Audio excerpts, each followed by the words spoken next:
Boa noite a todos. Que a graça e a paz do Senhor seja sobre a vida de cada um. Abra sua Bíblia no segundo livro dos Reis, no capítulo de número 4. Se você está próximo a um visitante, por gentileza, auxilie, de modo que todos tenham acesso à palavra do Senhor.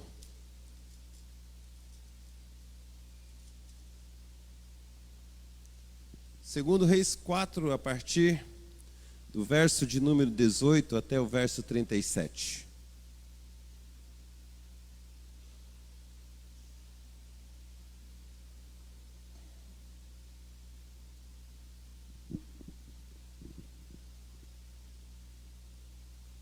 Fique à vontade para usar o seu smartphone, caso sua Bíblia esteja nele, só lembrando de deixá-lo desligado. Segundo livro dos Reis, capítulo 4, a partir do verso 18, eu lerei os pares e a igreja lerá os ímpares. Leiamos. Tendo crescido o menino, saiu certo dia a ter com seu pai, que estava com os segadores.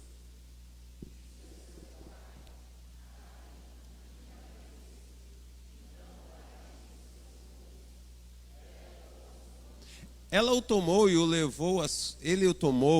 levou a sua mãe, sobre cujos joelhos ficou sentado até o meio-dia e morreu.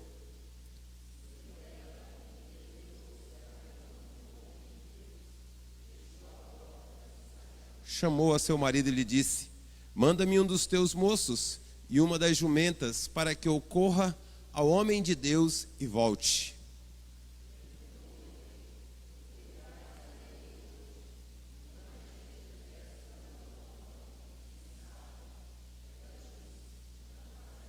Então fez ela abaldar a jumenta e disse ao moço: guia e anda, não te detenhas no caminhar, senão quando eu te disser.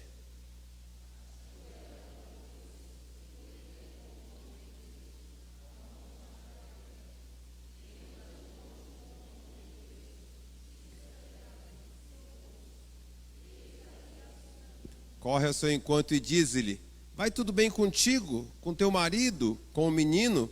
Ela respondeu: tudo bem.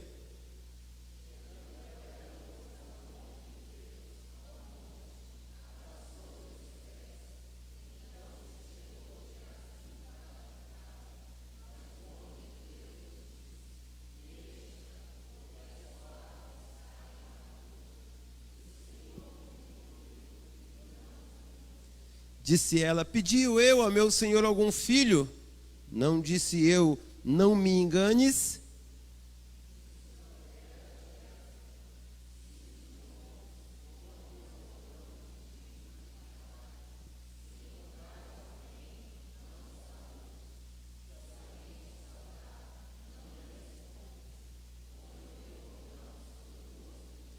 Porém disse a mãe do menino: tão certo como vive o Senhor e vive a tua alma, não te deixarei. Então se levantou e a seguiu.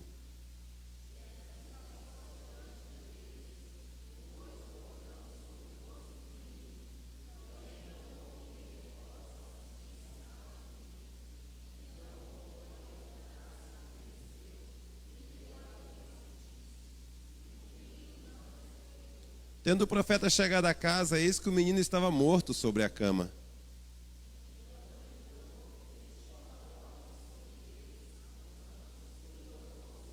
Subiu à cama, deitou-se sobre o menino e pondo a sua boca sobre a boca dele, os seus olhos sobre os olhos dele, e as suas mãos sobre as mãos deles, se estendeu sobre eles, e a carne do menino aqueceu.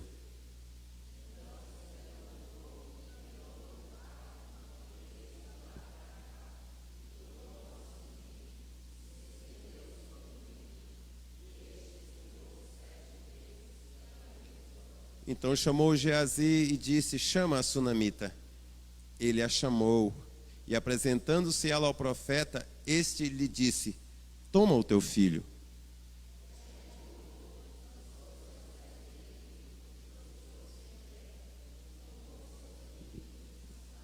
Senhor eterno, Deus maravilhoso, obrigado por mais um dia, obrigado pela oportunidade que nós temos de ouvir a tua palavra. Obrigado porque já podemos cultuá-lo com orações, com cânticos, com as nossas ofertas, com as nossas vidas.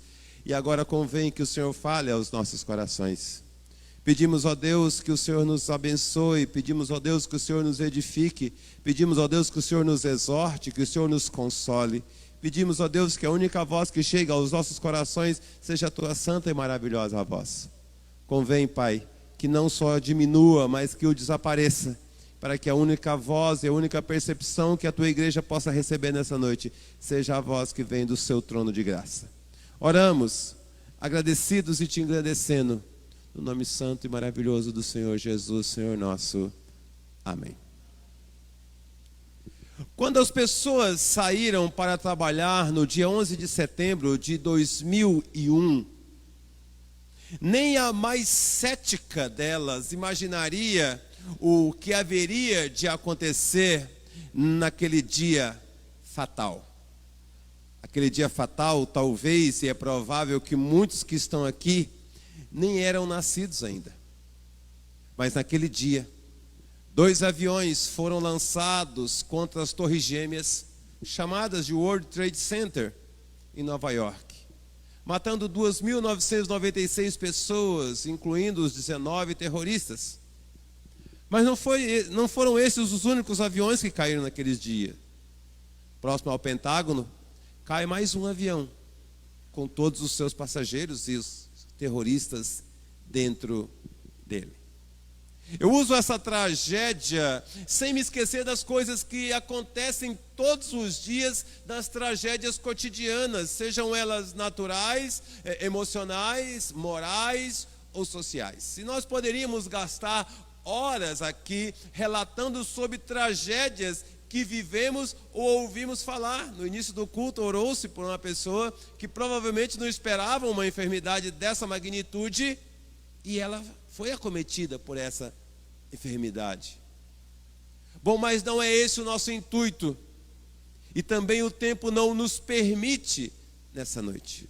O texto que nós lemos relata algo que acontece logo após o profeta Eliseu assumir o lugar do profeta Elias, que foi elevado aos céus, conforme 2 Reis, capítulo 6, nos versos de até 4 a 13.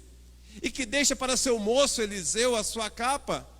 E isso parece ser uma forma de transferência de autoridade, não podemos afirmar com certeza.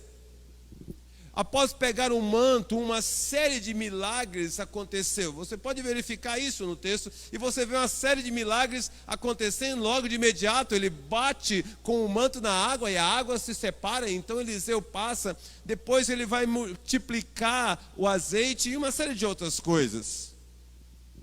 Mas esse milagre específico, qual nós relatamos hoje, ele é um milagre duplo. Por que ele é um milagre duplo? O primeiro milagre desse relato está nos versos de 11 até 17, quando Deus promete através do profeta a sunamita, mulher estéril, que ela teria um filho. E o texto diz na sequência que ela concebe e dá à luz a um filho. Mas o segundo milagre, que também está no texto, nós temos acesso a ele quando nós vemos Deus ressuscitando o mesmo filho após um certo tempo. Assim como a sunamita, nenhuma família está pronta ou espera um evento trágico no seu meio. Mas não há como negar que em meio às tragédias, nós também temos a oportunidade, ou não, de aprendermos muitas coisas. E nessa noite, eu escolho compartilhar a palavra de Deus a partir da premissa que a tragédia ela é ensinadora. Não por si só, mas especialmente pelo plano maior que se desenrola, sem que os nossos olhos vejam ou sem que os nossos sentidos percebam. E através dessa pedagogia da tragédia que nos atinge, quando nós estamos matriculados numa escola chamada a Escola do Sofrimento, nós somos estimulados ao aprendizado de algumas lições preciosas nessa noite. Por isso, como família da fé, como famílias sanguíneas aqui constituídas, eu quero convidá-los a meditar sobre a pedagogia de Deus em meio às nossas tragédias. A pedagogia de Deus em meio às nossas tragédias. Volte seus olhos a partir do verso de número 25, agora em 2 Reis. Deixe a sua Bíblia aberta o tempo todo nesse texto. O que é que a pedagogia de Deus em meio às tragédias traz como ensinamento para cada um de nós nessa noite? Algumas lições para que nós possamos absorver. A primeira coisa que essas tragédias nos ensinam é que as nossas famílias precisam ser determinadas. Não determinadas naquela questão de eu determino, eu decreto, coisas desse tipo. Não, isso é meninice. Mas conforme o texto. Verso 25 diz: partiu ela, pois, e foi ter com o homem de Deus ao monte Carmelo. Vendo-a de longe, o homem de Deus disse a Geazi, seu moço: eis aí a sunamita. Ela já tinha respondido o questionamento do marido. Não era a festa da lua nova, não era dia de cultuar, não eram os dias normais que eles iam ter com o profeta. Ela disse: não faz mal, eu quero ir falar com o homem de Deus. O trecho que ela tinha que percorrer era de aproximadamente 25 quilômetros de ida e de vinda, no lombo de uma mula. Desconfio que não era uma coisa tão confortável assim. Hoje, estava em Brasília logo cedo, né? E peguei um Uber para ir ao aeroporto e vi um cara numa moto esportiva, bonitona, e uma moça na garupa, e eu estava olhando aquela posição. E eu fiquei imaginando, ela vai chegar sem coluna no final dessa viagem, se ela for longa. Porque não tinha nada ali que desse a entender que aquilo estava confortável. Mas tem gosto para tudo. O lombo de uma mula deve ser bem pior. Mas o lombo de uma mula ainda é pior quando você está indo falar com o homem de Deus e você deixou sobre a cama desse homem de Deus o seu filho morto. Deve ser muito pior porque você está deixando ali aquele que veio para trazer alegria na sua vida e na sua história, e ela era provavelmente a mais feliz das mulheres, porque ela não tinha condições nenhuma de ter filho, e de repente um homem de Deus aparece na vida dela, Deus entra no curso da história dela e dá um presente a ela. Toda mãe sabe disso, e todo pai deve saber disso, que os nossos filhos são presentes de Deus para nós. Todos os dias, ao orar por Pedro, nosso pequeno, eu falo assim: Senhor, muito obrigado pelo presente que o Senhor nos deu, muito obrigado pela herança que o Senhor nos concedeu. Imagine a alma, imagine como aquela mãe estava naquele momento. O pai não vai. A racionalidade do homem já tinha aceitado que o menino estava morto. Mas mãe é mãe. Nesse aspecto é impressionante. E o texto diz que partiu ela. Mas não parte para uma pessoa qualquer, né? Talvez se fosse nos dias atuais, antes de ir para o homem de Deus, já tinha postado alguma coisa no Facebook, no Instagram, e meio mundo de redes sociais, todo mundo já estava sabendo, e todo mundo já tinha dito sinto muito, tinha uns 300 mil emojis de bichinho chorando, e aquela coisa toda. Mas a mãe não estava preocupada em mandar notícia para mais ninguém, ela tinha alguma coisa, ela tinha com quem falar. E quem tem com quem falar, não sai do foco. O texto diz que ela disse para o menino: prepara a mula, você vai chamar, não é para falar com ninguém, se você só para se eu disser que é para você parar. Nesses dias que nós vivemos de famílias fragmentadas, a fragmentação da família é algo impressionante. Se nós começarmos a perguntar aqui quem é pai, quem é mãe, quem é filho, que estão sem um ou outro, nós identificaríamos muitas famílias que não estão juntas aqui, por vários motivos. Mas existe no meio da tragédia e na hora da tragédia, se isso é pedagógico, um fator importante é que a família precisa se unir no objetivo único de buscar a Deus. No caso dela, ela não tinha a percepção que nós temos hoje, que estamos no presente, olhamos o passado e temos toda a revelação. Para ela, a presença de Deus estava no profeta. E é a ele que ela vai conversar. É com ele que ela vai ter. A pedagogia a pedagogia de Deus em meio às tragédias humanas ensina que a família precisa se unir e ter um único objetivo para passar pela tragédia, porque senão todos vão de sucumbir. Mas a segunda coisa que essa pedagogia de Deus nos ensina em meio das tragédias é que a visão da família deve ir além das circunstâncias. Verso 26, corre ao seu encontro e diz-lhe: vai tudo bem contigo? Com teu marido? Com o menino? E ela respondeu: tudo bem. Se eu estivesse falando para adolescentes aqui, já tinham dito: hello. Como tudo bem? O menino morreu, pastor. Como tudo bem?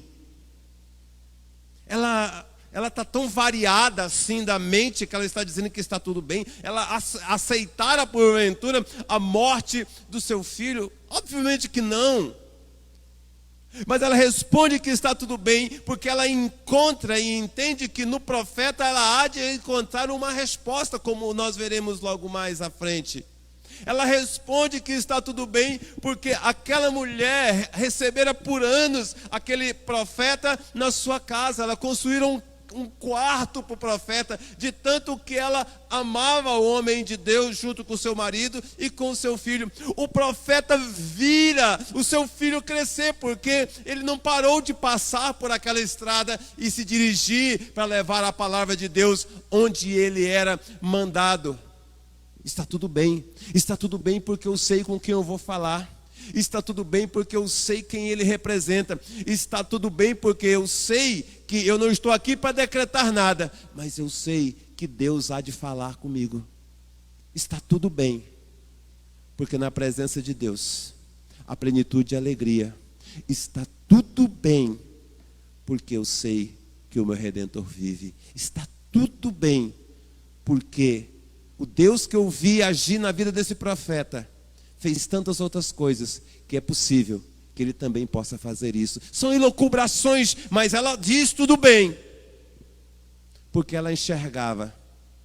Aí eu vou usar uma expressão que não é muito nossa, pelos olhos da fé. E nós entendemos Hebreus 13, Hebreus 11 a partir disso. Fé, certeza de coisas que se não veem, convicções de fatos que se esperam. Era por isso que ela dizia que estava tudo bem, porque no seu coração havia fé. No seu coração havia fé na pessoa correta, na pessoa do Deus eterno, representada pelo profeta.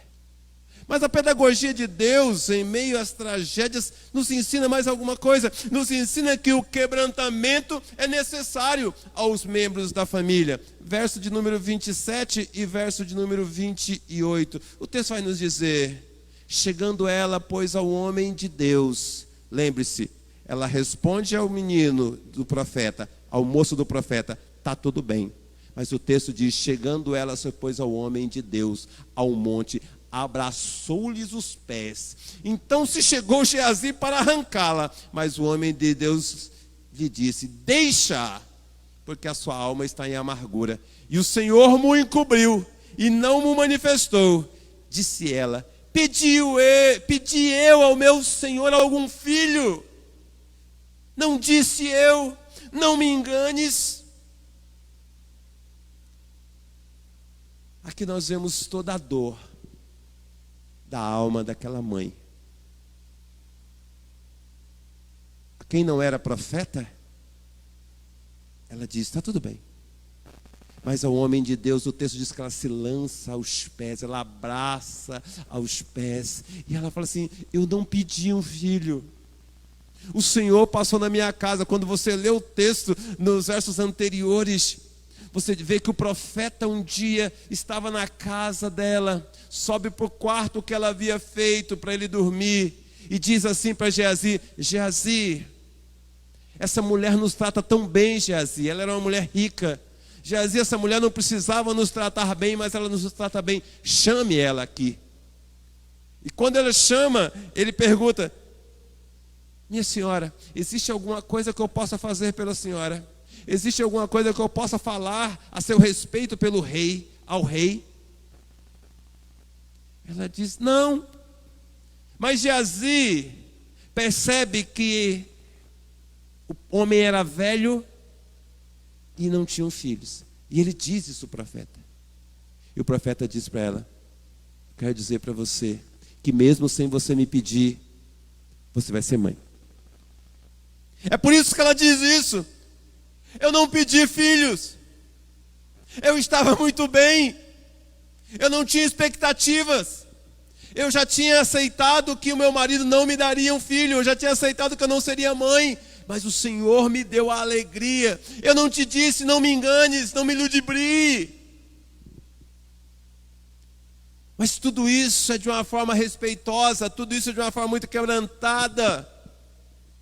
Quebrantamento é algo essencial quando nós nos aproximamos de Deus. As pessoas hoje se aproximam de Deus como se fosse comer uma pizza. As pessoas estão passando por... Não se tem momentos de oração. Nós estamos no famoso café, almoço e janta. Ou o irmão ora por mim.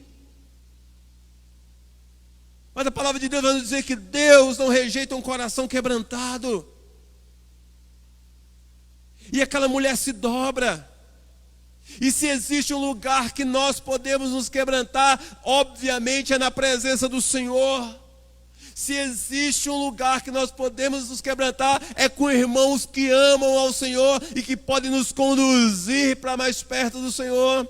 Se existe um lugar que nós podemos nos quebrantar, é na casa do Senhor. E essa falácia que se tem dito nessa igreja moderna, de gente mimizenta e cheio de não me toques, que eu posso ficar em casa e eu vou assistir o culto e eu estou muito bem, isso é mentira do diabo. A menos que você esteja doente e não possa estar na presença do Senhor e na casa do Senhor, nada justifica você não estar na comunhão dos santos. Absolutamente nada justifica isso. Se tem que chorar, chore com o seu irmão de fé. Óbvio que não vai chorar com qualquer um, mas chore com aquele que pode orar por você, aquele que pode trazer uma palavra de conforto, de ânimo, mas também uma palavra de exortação. O quebrantamento é necessário. Uma família precisa se quebrantar. A tragédia tem que ter, a pedagogia da tragédia tem que nos trazer de joelhos. Porque talvez você possa se perguntar: qual foi a última vez que você se reuniu junto com o seu marido, com a sua esposa, com seus filhos, dobraram os joelhos na sala e oraram ou choraram juntos? É possível que nunca tenha acontecido na vida de alguns. E eu não estou julgando. É a vivência pastoral que nos diz isso. Porque a gente conversa com muita gente e a gente percebe muitas coisas.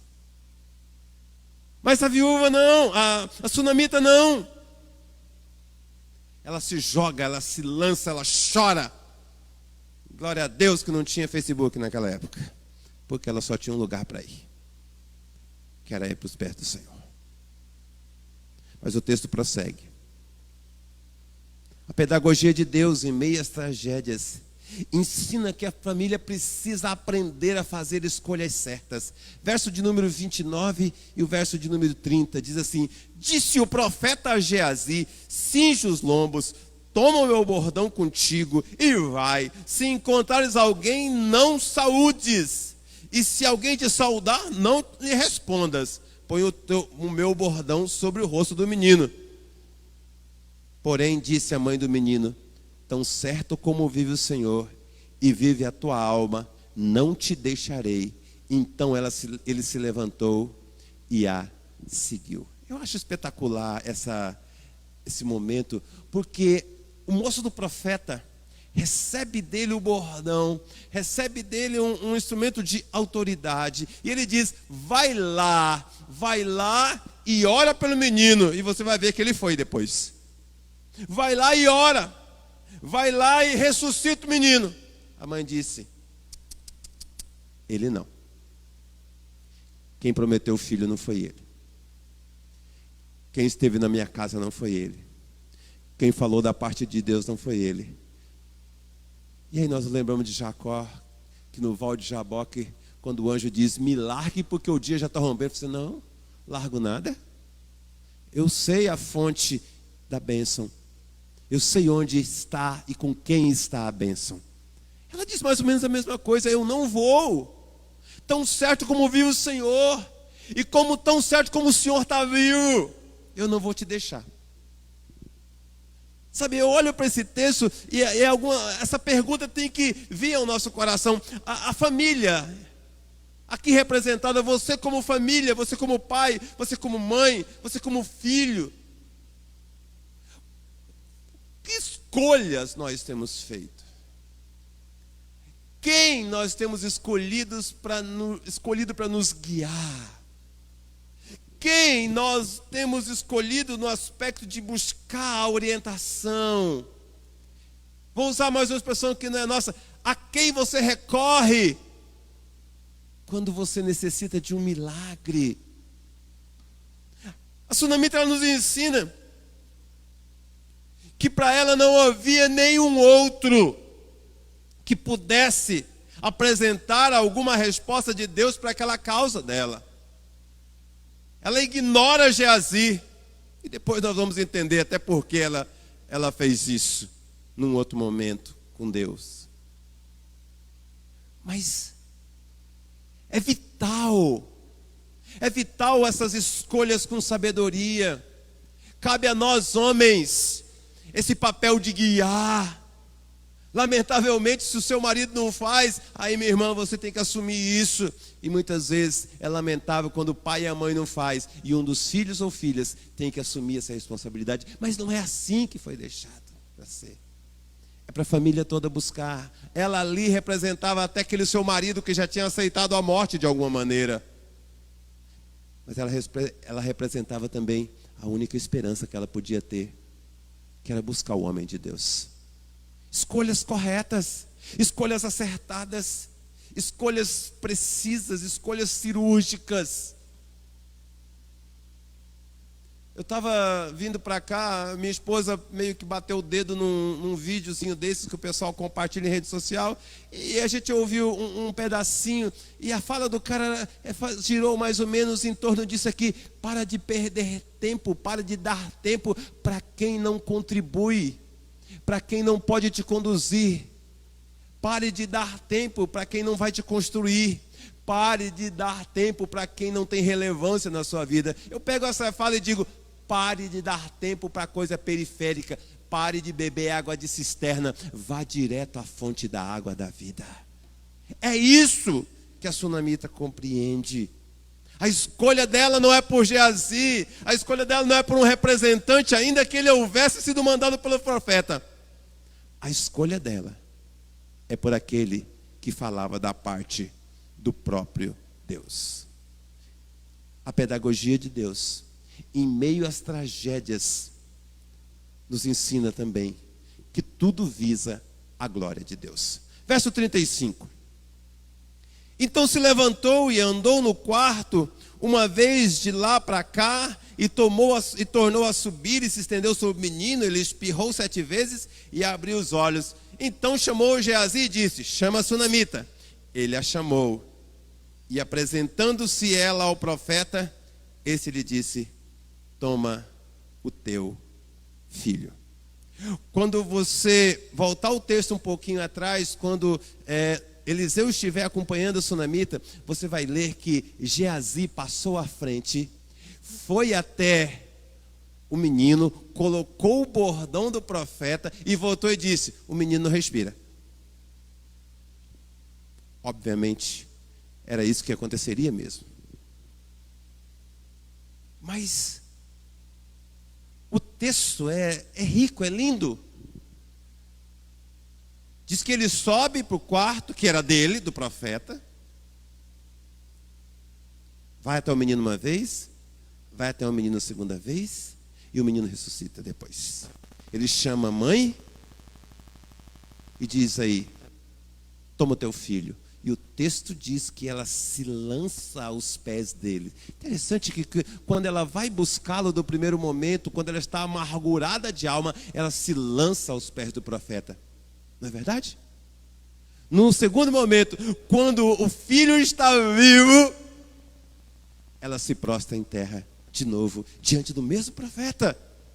Toma o filho e sai.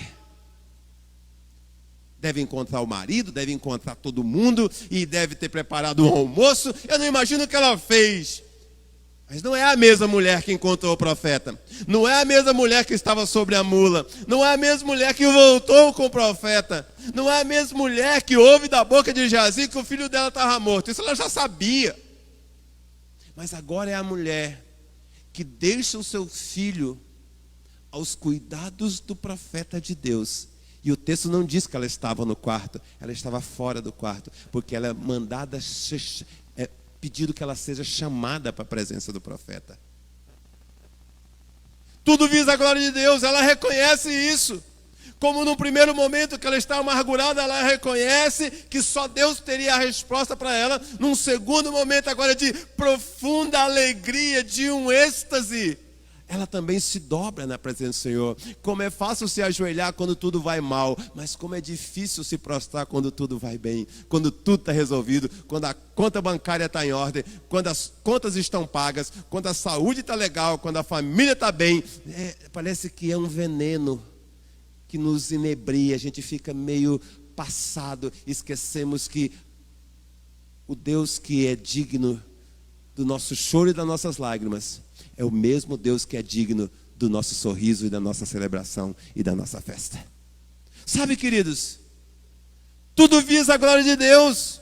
Na pedagogia de Deus nada é solto. Na pedagogia de Deus não há pontos soltos. A pedagogia de Deus da sunamita é a mesma pedagogia de João 11, quando Deus vira para a irmã de Lázaro e diz: se creres, verás a glória de Deus. Tudo isso, nessa noite, é para nos lembrar que tragédias, elas têm uma função pedagógica na nossa vida e na nossa história. Observe como a história do primeiro milagre se inicia, lá no verso 12. Diz assim: então disse ao seu moço Geazi: chama esta sunamita. Chamando ele, ela se pôs diante do profeta, e ele promete o filho. Agora observe como se conclui a história do segundo milagre. Verso 36. Então chamou a Geazi e disse: chama a sunamita. E ele a chamou, e apresentando-se ela ao profeta, lhe disse: toma o teu filho. Por que eu fiz questão de citar isso? Porque os personagens presentes são os mesmos. O profeta Eliseu, o moço do profeta Geazi e a mulher sem nome, ela sequer tem nome, a sunamita.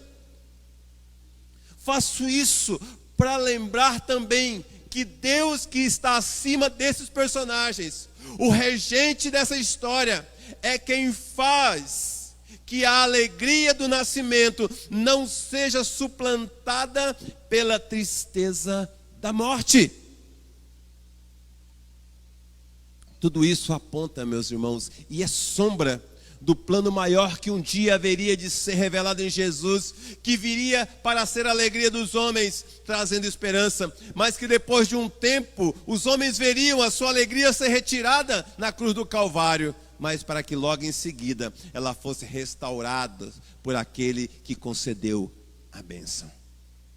A pedagogia da tragédia, na escola do sofrimento, precisa ser aprendida. Mas eu quero separar a palavra para essa pedagogia, precisa ser apreendida, precisa ser guardada, precisa ser trazida para nós. Porque se não fizermos isso, corremos o risco de nos tornarmos amargos, corremos o risco de nos tornarmos céticos, corremos o risco de nos tornarmos desesperançados.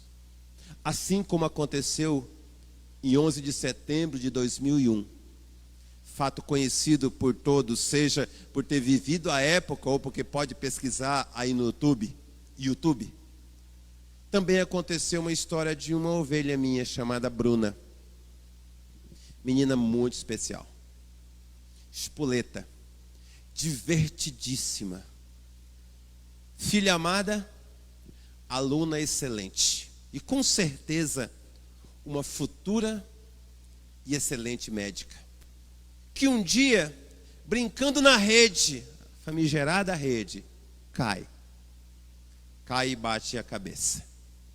E ali inicia-se um calvário que duraria muitos e longos dias. E que viria a culminar com a sua morte, próximo aos 15 anos de idade. A morte de Bruna comoveu a nossa pequena cidade na época, São Geraldo do Araguaia, ali no Pará, na divisa com Xambioá, no Tocantins. Sua mãe era a diretora da maior escola do município, seu pai e sua irmã eram crentes das Assembleias de Deus, eram pessoas muito benquistas na sociedade. No enterro da Bruna, não foi usado carro fúnebre. O percurso não era muito longo, foi feito a pé, com seu caixão sendo carregado por parentes e amigos, ao som de canções que ela gostava, que falavam sobre o Deus a quem ela servia. Bruna era recém-convertida. Ela professaria a fé dentro de 15 dias, quando aconteceu isso com ela.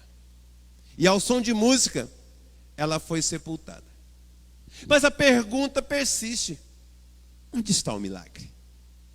Uma semana após a morte de Bruna, no nosso sermão dominical, a igreja ainda muito doída e saudosa, após a pregação, quando é oferecida a oportunidade por uma decisão para Cristo, eu vejo descendo pelo corredor a mãe da Bruna, vindo à frente, e assim como a sunamita, ela se lança aos pés do profeta. Como a sunamita se lançou aos pés do profeta para receber o seu filho de volta, a mãe de Bruna se rende aos pés de Jesus, não para receber a sua filha de volta, mas para receber a sua própria vida de volta, agora lavada e remida pelo sangue do Cordeiro. E lá está até hoje, firme e forte na presença do Senhor. Irmãos, eu não consigo e nem ouso tentar explicar os desígnios de Deus, mas eu sei que ainda que eu não goste, que ainda que eu não queira, que ainda que não espere, eu posso afirmar a todos que por trás de qualquer tragédia há uma pedagogia de Deus pronta a ser desfrutada por nós, filhos, e por aqueles que, como no caso da mãe de Bruna, ainda haveria de se tornar uma filha de Deus. Para voltarmos aos nossos lares, para matar um pouquinho da saudade do pastor Danilo, quero convidar vocês a meditar na letra de uma canção, que é uma belíssima poesia. E essa música chama-se Quando a Tempestade Vem. E ela diz assim: quando a tempestade vem, tudo se transtorna. Quando a tempestade vem, tudo se transtorna. E eu corro para o esconderijo do Altíssimo. Eu corro para o esconderijo do Altíssimo, pois quando a tua presença vem, tudo se transforma. Quando a sua presença vem, tudo se transforma. E eu me rendo ao doce vento do Espírito. E é assim que o meu coração recebe paz. Minha mente e as minhas emoções descansam na segurança do colo do Pai. Que Deus nos abençoe, aplique a sua palavra e nos ensine em meio à pedagogia da tragédia na escola do sofrimento. Obrigado, Senhor, pela tua graça, bondade, misericórdia e fidelidade. Obrigado pela tua presença. Obrigado, Senhor, porque tu és bom. Obrigado porque Tu és maravilhoso. Obrigado porque Tu és o Deus daquela sunamita, mas Tu és o nosso Deus. Tu és o Deus do profeta, mas também és o nosso Deus. Tu és o Deus daqueles que Te amam, daqueles que ainda hão de Te amar e de Te servir. Muito obrigado, Senhor. Muito obrigado pela Tua igreja aqui reunida. Quantos estão passando por dores? Quantos estão passando por tragédias? Quantos estão passando por adversidades? Ó Senhor, tenha misericórdia de cada um deles. Derrame da Sua graça, derrama da Sua bondade, derrama do Seu conforto, derrama do Seu consolo, derrama do Seu abrigo. Mas acima de tudo, Senhor nosso, abre os olhos, abre o entendimento de cada um de nós, para que possamos entender a Sua pedagogia em meio aos nossos traumas, às nossas dores e às nossas tragédias. Que nessa semana possamos compartilhar essa palavra com alguém, não de um modo simplista, mas acima de tudo de um modo a dizer que o Deus que permite a tragédia é o mesmo que está acima das tragédias, é o mesmo que pode solucionar toda e qualquer tragédia. É aquele que é, que era e que sempre há de ser. Oramos agradecidos, no nome que é sobre todo nome, nome santo de Jesus, Senhor nosso. Amém. Recebam a bênção. E que o amor de Deus, nosso Pai, a graça maravilhosa de Jesus, as ternas e eternas consolações do Espírito de Deus sejam sobre cada um de nós, agora e para todos sempre.